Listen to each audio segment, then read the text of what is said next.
respect everyone's time. Let's get started. Yeah. Yeah, excuse me, I got a little allergy today. All right, we're ready? Yep. Okay. Let's see, July. 3:26, yep. All right, we're going to call this meeting to order at 3:36. Let the record reflect that we have Councilman Hussein, Councilman Brown, and Patricia Spitzley. We are unsure at this point, but we want to be respectful of everyone's time and get started. And so if we can get a look at the June 27, 2023 meeting minutes for approval. I'd move the minutes as presented. All in favor? Aye. Aye. Approved as is. And now we are looking at, we will be doing public comment. I don't see any, Norma's here, hello. We'll be doing public comment after our presentation for up to 2 minutes. If anybody else comes in as well, just wanted to give that update. And we'll get started with, we have, Jordan. yes, Jordan Hankwoods and Barb Kimmel from Economic Development and Planning. And I'm just trying to look at the way this is written here.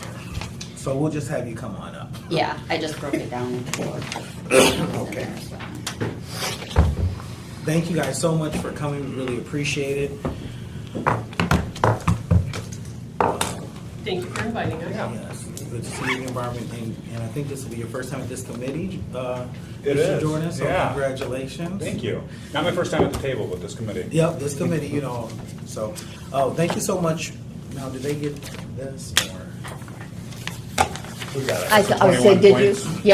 Yep. Perfect. Okay, so thank you guys so much for coming. We, and Councilman Hussein, please interject as needed. Sure. But we, of course, have been, Carol, President Wood has put together this ad hoc committee. Homelessness and solutions is a major priority of our community, and we're, having a housing crisis, and so on and so forth. It's a very complex issue. So we wanted to have you all in, and we identify some areas and topics to consider that we've been going through since the beginning of the committee, and wanted you guys to have that and just be able to discuss how currently you're addressing some of these items, overall homelessness and some of the ways forward. I know that you're new, so we welcome you here. You've been doing a great job, I've been hearing, and just want to learn a little bit more about how we're going to meet some of these needs, or how we're currently meeting some of the needs in the community. So thank you so much.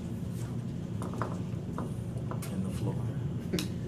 Alrighty. Well, in EDP, the development office is the conduit through which HUD's ESG funds flow from HUD to HRCS. And so that's one of the things that happens in the development office. And then the development office is also the fiduciary for MISHDA grants for the COC. And so the development office then acts as the fiduciary for MISHDA's ESG funds, both the ESM and the ESF. And now recently, ESM and ESF, so there's a federal and a match component that both come from MISHDA. And then last night, I believe you guys approved 2 more MISHDA grants that are home ARP grants that we will be the fiduciary for. Those are the HPP and the HNP grant. And then also approved a MISHDA shelter diversion grant as well. So those grants are awarded to the COC, and we act as the fiduciary for MISHDA and the COC. And what that means is that the COC expends money, and then they request reimbursement from us, and we review all of their requests for reimbursement for these grants and ensure that the grantees or the subrecipients have provided all of the adequate documentation and that what they're requesting is eligible under the grant. And then we provide funds for them, and then we draw those funds down from MISTA to repay ourselves.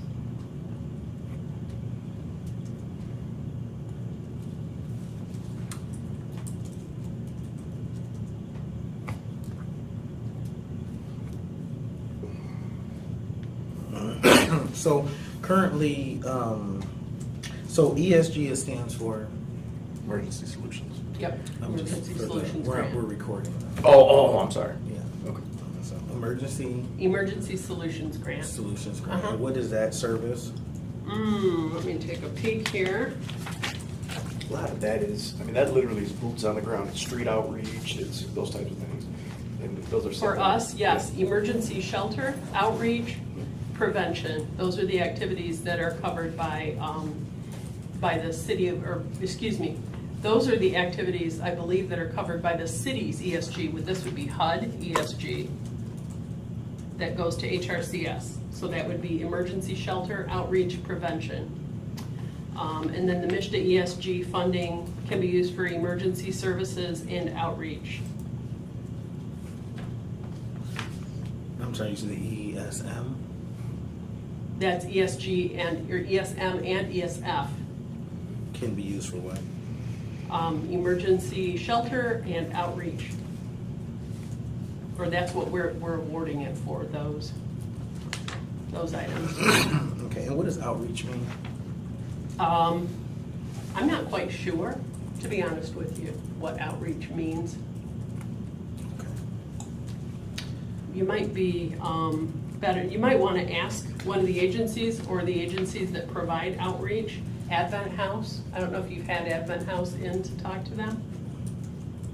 We also provide outreach funding through the city of Lansing, through HRCS, to Child and Family Services. Barb, can you expand a little bit as to what it means that we are the fiduciary as opposed to the ones that are actually implementing and administering these programs? Yep, that's exactly right. So we really act as a financial conduit between MISTA and the subrecipients. Who acts as, I've asked this before for different stuff, I don't know if it's the same, but who acts as the quality assurance? We do. Okay. So if people have complaints, the constituents receiving services, because we've had a lot of people come and have concerns, are they supposed to voice those concerns to you? They certainly could, or they could voice those concerns to MISTA.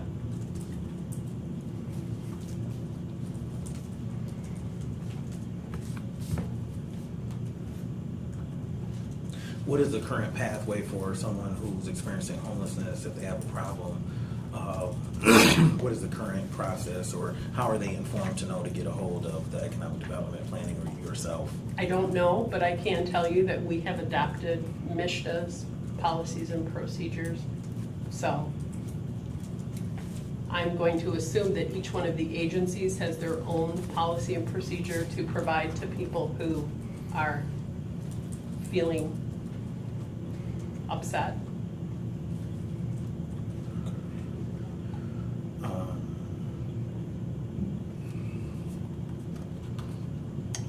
I myself did receive one complaint during a planning board meeting, and this was a complaint regarding the rescue mission. And the complaint was regarding their treatment of people who are non-gender conforming. We don't fund that organization. But it was just at a board meeting, it wasn't like someone reached out to your office based on some Right. of the CLC members or the different Right. grants that you've identified? That's exactly right. Okay. And then, if you're the fiduciary who houses these programs, and I guess you said they go to HRCS? Not all of them. The city receives ESG funding, and that funding goes to HRCS Okay, are you? from HUD. Okay, are you the fiduciary for that as well? No. I Okay. mean, HRCS manages those funds, HRCS expends those funds, and HRCS works with the finance office to draw those funds down, and then we approve those draws. So we're pretty hands-off with those funds, the HUD ESG. We're pretty hands-off with those. But you administer directly the home and the CDBG, Mhm. right? Okay.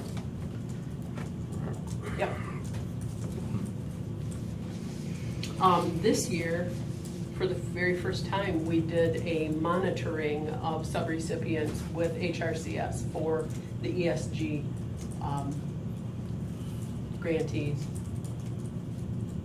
So that was, I think, nice.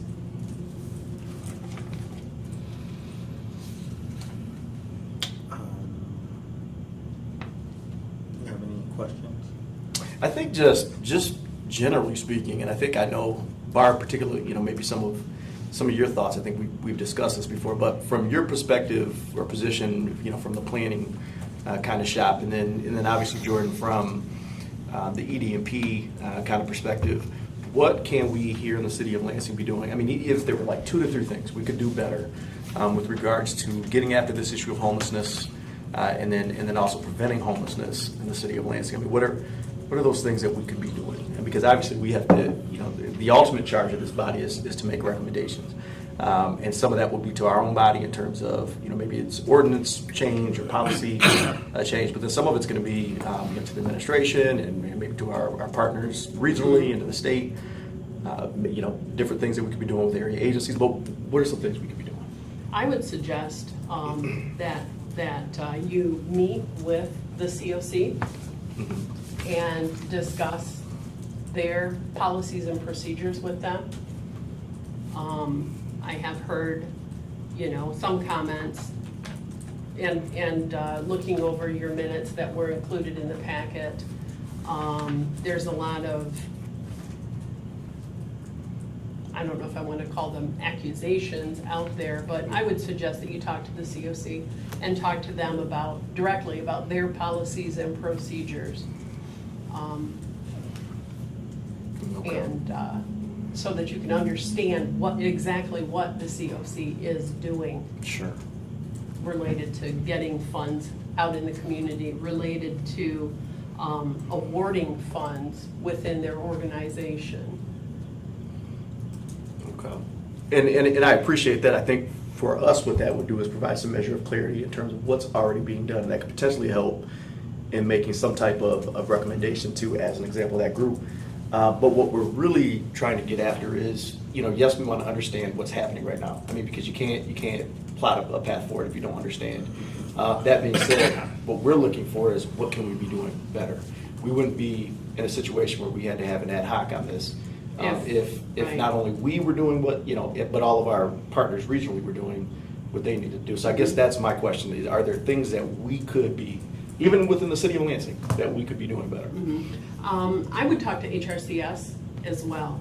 I'm not sure what your interaction has been with HRCS regarding We're actually bringing them this. into our next meeting. Yeah. Good, yep, exactly, because they are, at least it's my understanding that they may be a little bit more hands-on, or at least that's what their role used to be. I'm not quite sure exactly, since the transition to the newer leadership, exactly what the level of hands-on is.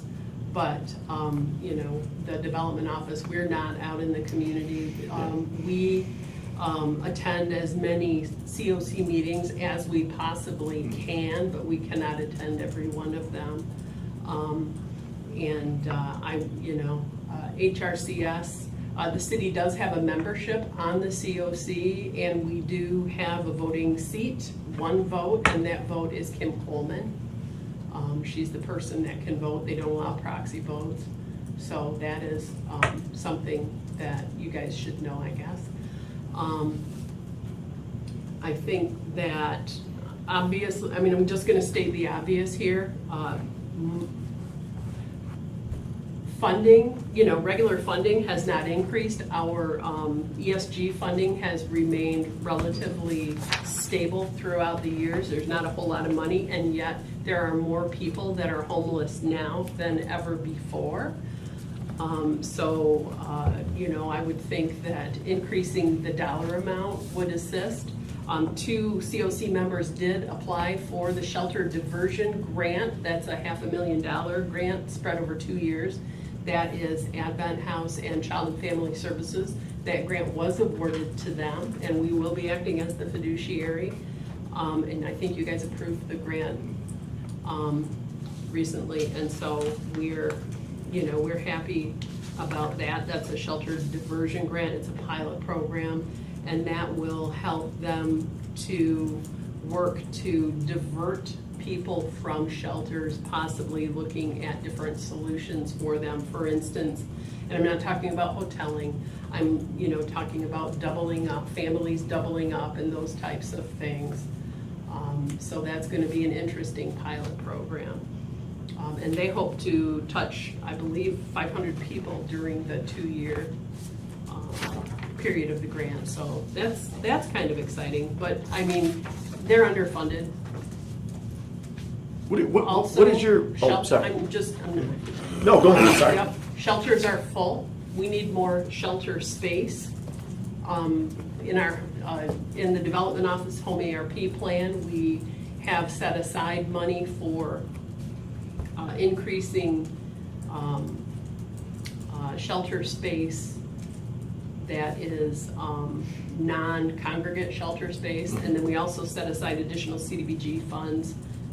So that money is poised to go out into the community. I have to finish writing the RFP for that. We want to hopefully increase shelter space.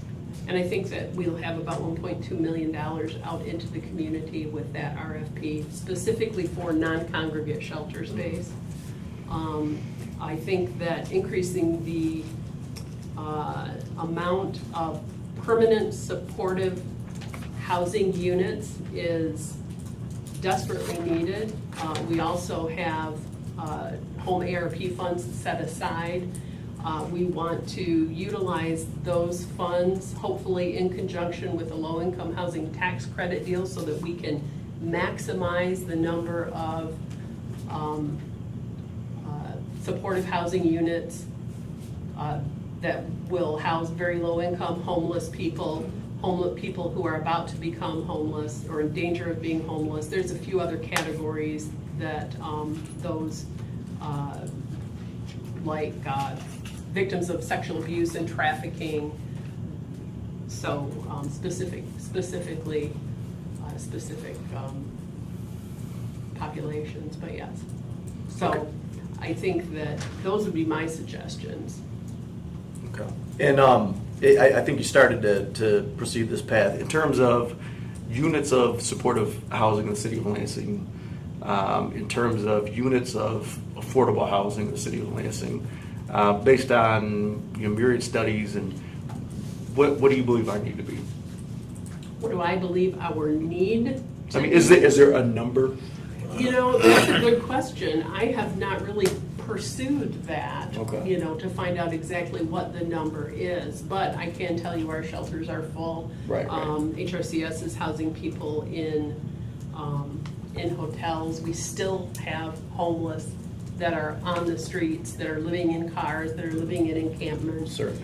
Okay. So it's great. And certainly the money that I have available is not enough.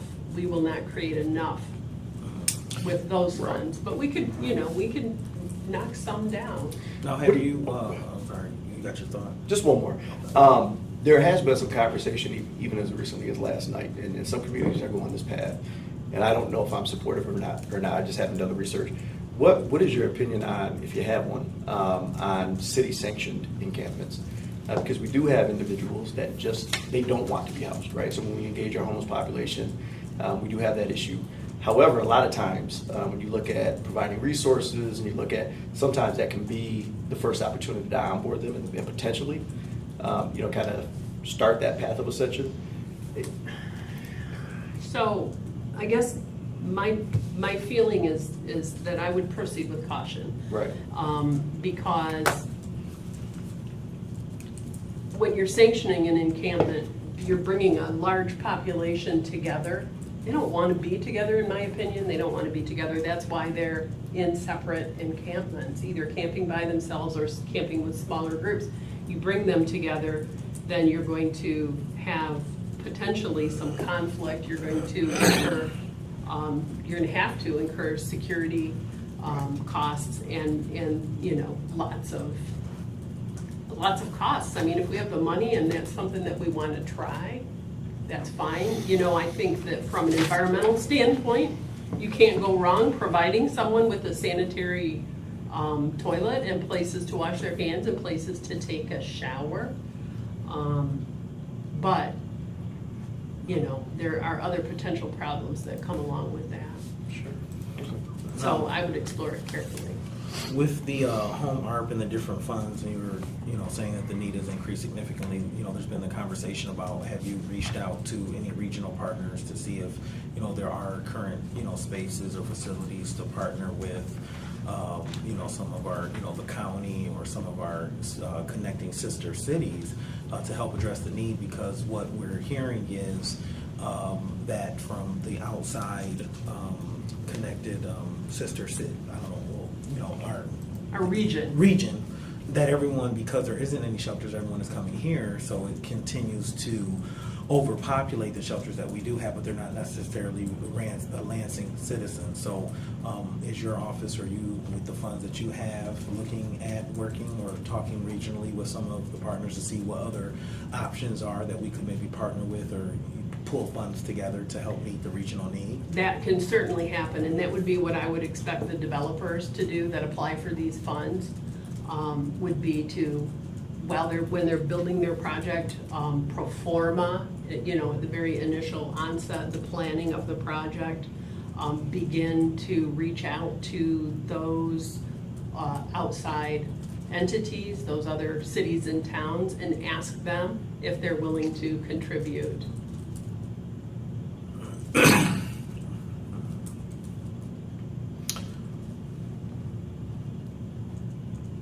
That's something that we could clearly assist with.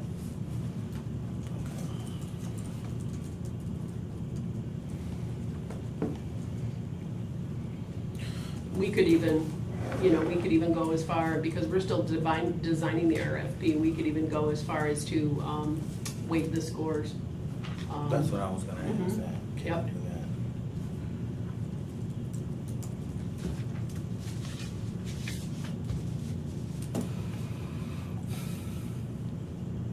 Have you guys been doing any additional research with you, being the fiduciary and kind of really having quite a bit of, I know not hands-on with the people, but quite a bit of administration, looking at what's happening across the country as far as innovative models or anything? I know I've talked to people in different municipalities, and they're like, oh, I looked at, California or this city or that city to try and really at least look at how we can innovate versus taking the models that we currently have and just trying to pour more money and make 10 shelters versus 2.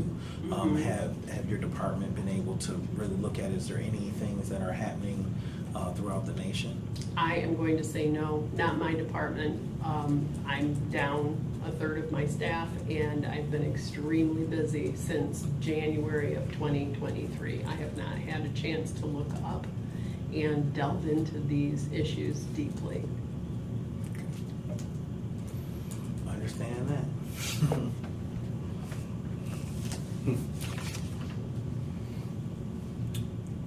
However, we are hiring someone.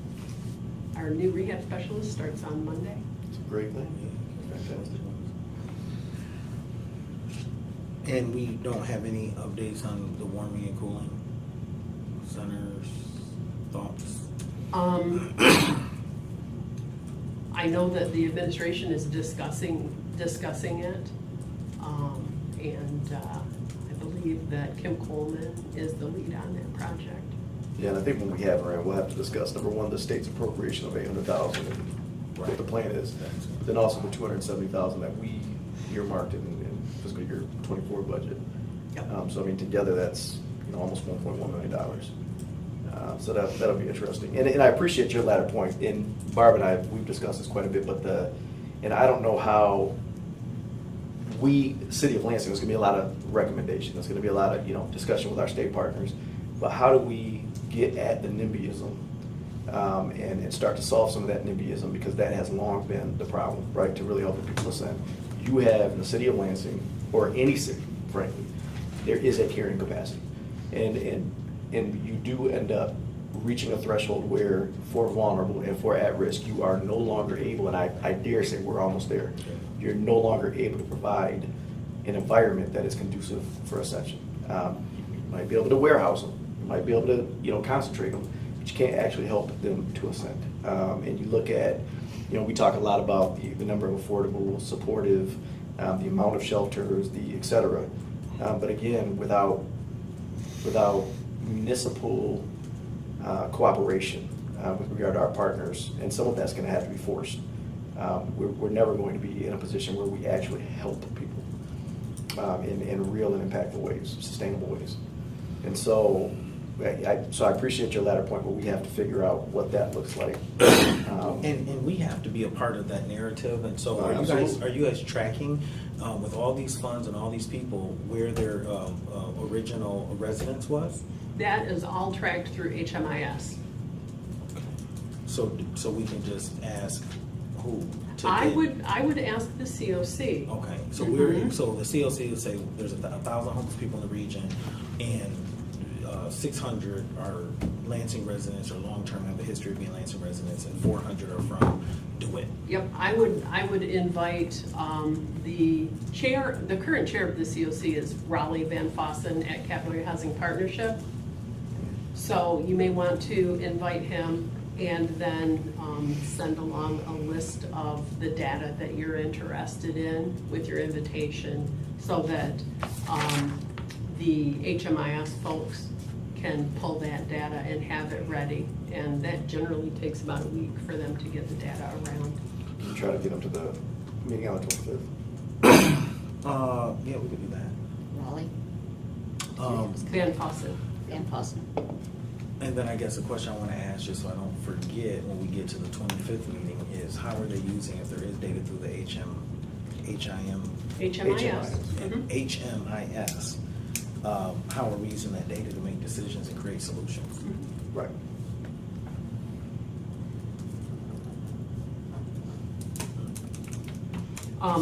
To speak to what you've said, Councilmember Hussein, I believe that supportive housing is the key.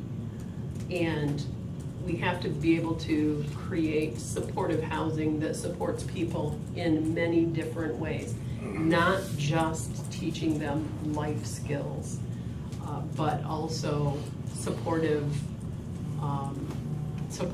employment skills, all kinds of supportive skills. And funding is going to be an issue. For our home ARP, we have, I think, $300,000 set aside for supportive services that'll have to be spent between now and 2029. It's going to be a drop in the bucket. Right. So we need to find out what supportive services are offered now and what supportive services we identify as being needed, or the COC has identified as being needed. How do we fill that No, gap? and I think that's critical. I guess, but part of the conversation has to be too, because you're absolutely correct. But as an example, let's take Jolly and Waverly.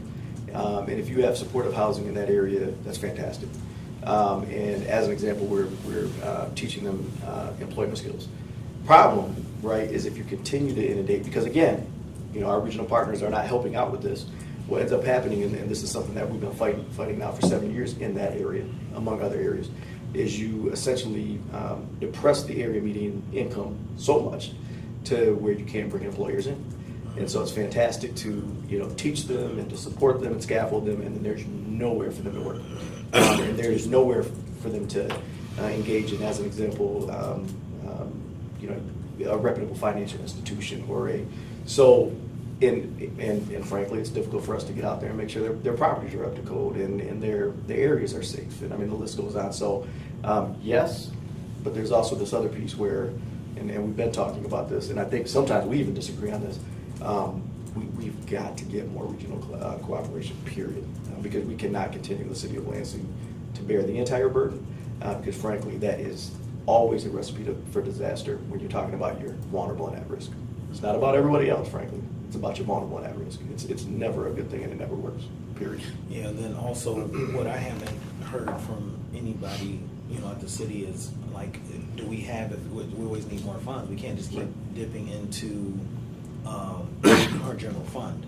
So do we have a grant writer? That would be a good investment to look at additional private funds, public funds, state funds, to get additional support to, Yeah, I agree. maybe, because Barb and I have spoken about the non-congregant housing, which it sounds like a very great ideal, but. Can you define that for me, Barbara? Yes. Before she So- does, Uh-huh. is that and she's getting ready to explain it, but it's Right. more costly Mhm.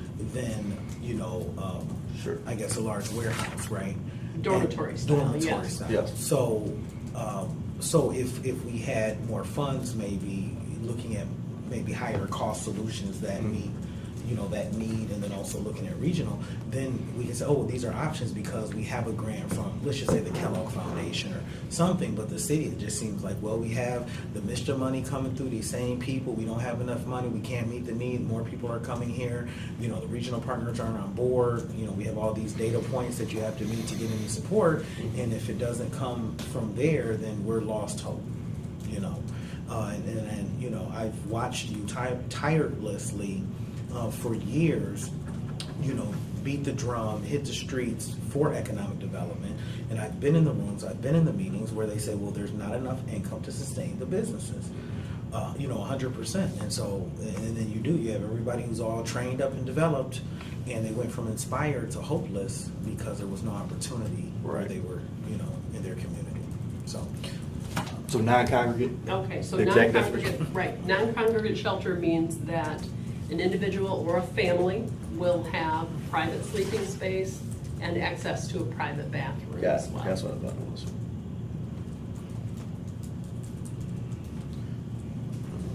And then did you guys have, as you guys went through these points, obviously not all these fall within your jurisdiction or your shop, did you have thoughts on any of these?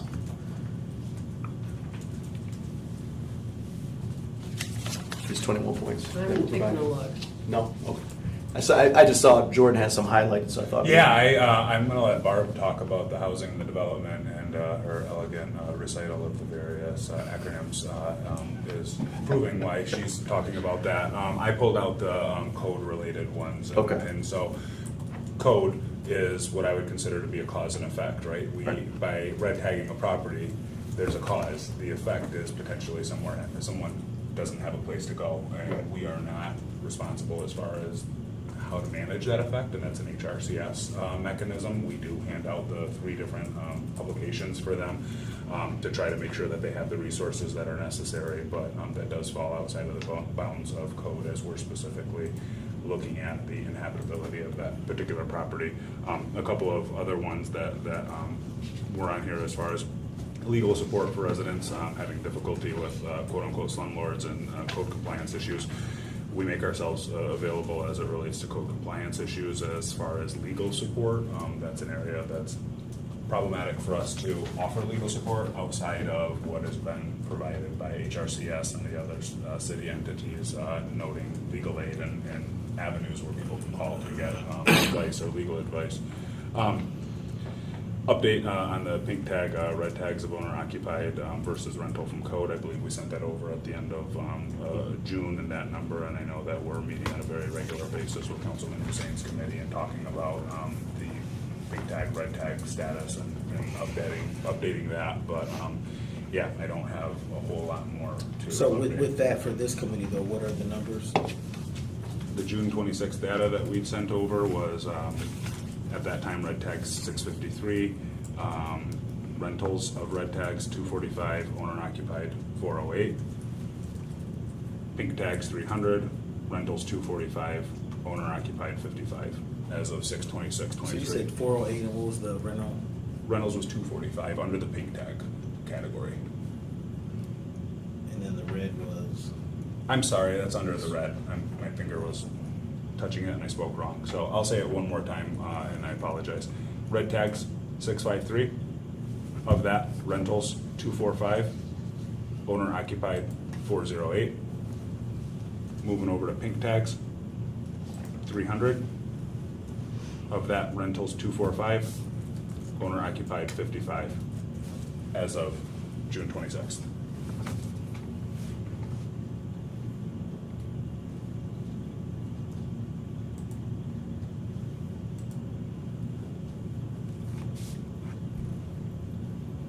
So it looks like there's a double, well, almost double occupied red tag versus rental. There's a lot more to the story than just those numbers, and that's something that Councilman Hussein and I, as well as Nicholas and his committee have been talking about as to what do we categorize as a red tag, right? So when we talk about Sycamore Townhomes, there are 344 units, yet 68 pink tags were applied, and so we're figuring out what is our common denominator, what are we calling something that gets tagged, and so those numbers are numbers, but they may not be representative of a specific unit. It's a matter of whether or not it's a parcel, it's a unit, it's a building, and so there's different definitions that can generate different data sets, which is troubling or concerning from my perspective, so that we need a common denominator so that when we're talking, we're all talking about the same thing and the same unit, for lack of a better term.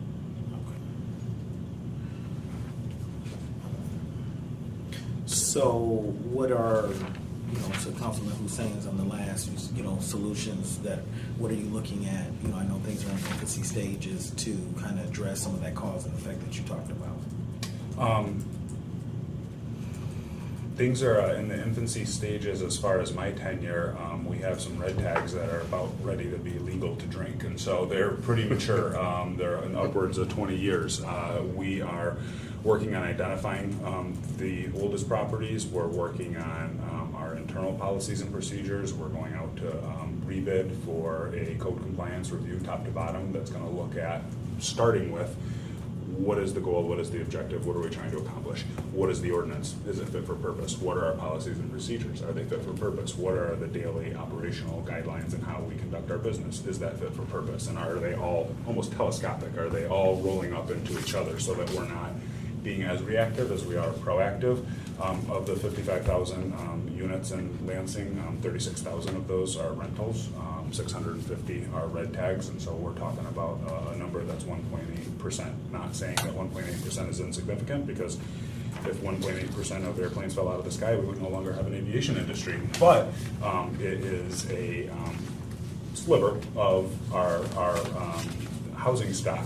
We know that Lansing has a aging and deteriorating housing stock, and so there's the potential that this number could continue to climb if there's not intervention, and that's what we're working for, is identifying what are the best outcomes for our efforts and maximizing our cost to benefit, for lack of a better term. I think attention is an important one, and I think that council waved a pretty big flag to get attention. I think that attention has been given, is being given, and will continue to be given, and we're hopeful to continue to see results. There have been some incremental reductions in the numbers, and I don't want to attribute those solely on just that we fixed the problem and we're on a better trajectory. We need to evaluate why the numbers are going down, and what can we do to continue those numbers to go down. What everything that you said sounds very good. Looking at it, a holistic approach and really looking at revamp. How long is that process before you feel like you have overall summary of this is what's currently taking place and this is the way forward?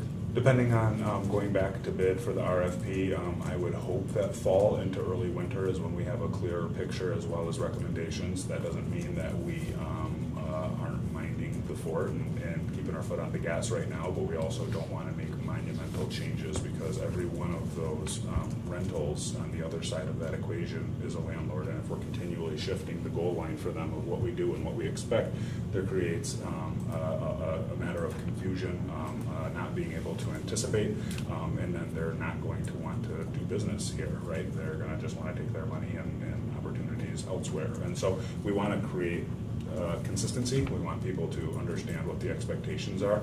We're working with a number of larger properties right now, and OCA has been involved as well, and I know Councilman Hussein has been briefed, as well as this committee, on some of those larger properties and some of the steps that we're taking to try to get compliance, and we are identifying and prioritizing and utilizing various arrows in our quiver. We have options of how we can pursue positive results. One thing that I like to say of the red tag list is, if there's 651 houses on the red tag list, there are 651 very unique stories, and some of them would fall in a category of multi-state property owners that just consider this to be a part of a larger portfolio. There's others who inherited grandma's house when she passed away and decided they wanted to rent it, and that's quite the spectrum, and there's a lot of things in between. There's people who have secured contractors who have ran off with their money, they've had a sickness or a death in the family, they've got delayed, and so there's 651 different, very unique stories, and so we have to figure out an ordinance, a policy, a procedure, a guideline, and a daily operational metric that can manage all of those various stories. Good. Thank you for explaining that. No problem. Anything that we're missing? No, just a question I asked last night, I don't know if you can answer. Do we know if all permits for those SimTab properties have been pulled? OCA is responding to that. Okay. And they just did in the midst of this meeting, and so I'm gonna leave that to the attorneys, Okay. if you don't mind. Nope, not a problem. So, you should have a And then just, clear we answer. just need to make sure that we turn that request around for Raleigh, like, quickly. Because as Barb said, it's gonna take some time for him to, number one, if he can make it, that's fantastic, but to pull any data sets we might need. I think you referenced a timeline of a week, so. Okay. Okay. Okay. Yeah, I would be interested to ask, what are they currently, how are they currently, what data points are they currently using? How do they look at Right. success and failure? Mhm. And then also, anything that we could extrapolate as well, so. All right, well, is there anything? Well, I thank you all so much. It's Yeah. always a pleasure, Barb, and it's nice to have you, Jordan, as well. Yeah, thanks for inviting us. Thank Really you. appreciate the time, and I know you're extremely busy. I did, Patricia was obviously she's stuck at work. All righty, well, that was very good. Thank you so much. Learned a lot. And now we. You ready? Yeah. Thank you. This is just things that were in the packet. Yeah. Oh, So, okay. Yeah. We're So, continuing to review. yeah. Do you have any public comment? I do, All righty. and I Could you admire. state your name for the record? Oh, Norma Bauer. I appreciate the way that Barb and Jordan and you can sort through all this alphabet soup and have some meaning out of it, even though it seems to have limited ability to address all of the problems, the very diverse problems and the very diverse demographics that are impacted by homelessness. So I just want to hold up a vision of how other people are doing the housing first model and how successful it's been. I think of Mike Carl and the original Homeless Angels in the hotel, bringing the hotel up to marginally livable conditions and providing services, and that worked remarkably well. I think of Dave Muley's Cottage Lane. He fought 11 years with the city to build Cottage Lane, which is a place between Leslie Street and Regent Street where he gradually tore down a whole lot of old houses with a whole lot of lead paint, a whole lot of lousy infrastructure, and put up some small homes, 500 square feet homes. And he's collecting $1,600 a month rent on it because it comes with a social worker. And gazebo for joint committee meetings and raised gardens, and they're all accessible, and there's parking spaces for it. That's the right number for those size homes. It's right around the corner from a East Michigan bus line. It's not very far from where a petacycle can get you to the all-year-long farmer's market at the Allen Neighborhood Center and the little grocery store in what was a desert. It's certainly bringing in a great deal more taxes for the city of Lansing than all those old rundown homes. So, and even in Texas, they're doing something that proves that housing will not solve the homelessness problem, housing alone. People want to belong, and that's what Trump is doing to have his loyalists stay so loyal, because they belong on that boat having a beer and just enjoying and laughing at all those other people. In Texas, they have a kind of housing first model where people will want to sell their mega mansions to buy a large motorhome so they can move it onto this place where they can mix with people who have been impacted by homelessness. And they're gardening together and they're doing artwork together, and there's CMH people there, and there's substance abuse counselors there. And people begin to feel that they're along because they're told that they're okay. Everybody's okay. You're not just, oh, you're a white man. Oh, you're, not. It's just a sense of we belong to each other, and it's a great thing. So the people are doing things, and the city is caught in this bureaucratic mess of alphabet soup, and I admire Barb for understanding what it all means and how the funds get split up from this way and that way. And as we separate people into maybe the college students, 14% of college students are homeless, or the people impacted by domestic violence, there's a bunch of them, right? And we need to belong to each other. And I think that I have more faith in the people's ability to solve the problem than this thing about putting up more buildings. Putting up more buildings has not been working. So, time to try something else. Work together. That's the vision that I want to hold up for you. And I know what a lot of these things are. I know what outreach is. When Advent House got money for outreach, they sent a police officer and a social worker and somebody from Advent House, and they went into a place where somebody was living in a tent. And maybe they were in a group of people, or maybe they were all alone, but then they asked how they can help them. Not, you gotta get into a shelter. If you're a veteran who watched all your compadres die in a building, you don't wanna be in a building anymore. So, understanding, showing compassion, it's so healing. And why is that hard for us to learn? When we help other people, we feel good. And I'm helping a whole bunch of people because they always hold doors for me.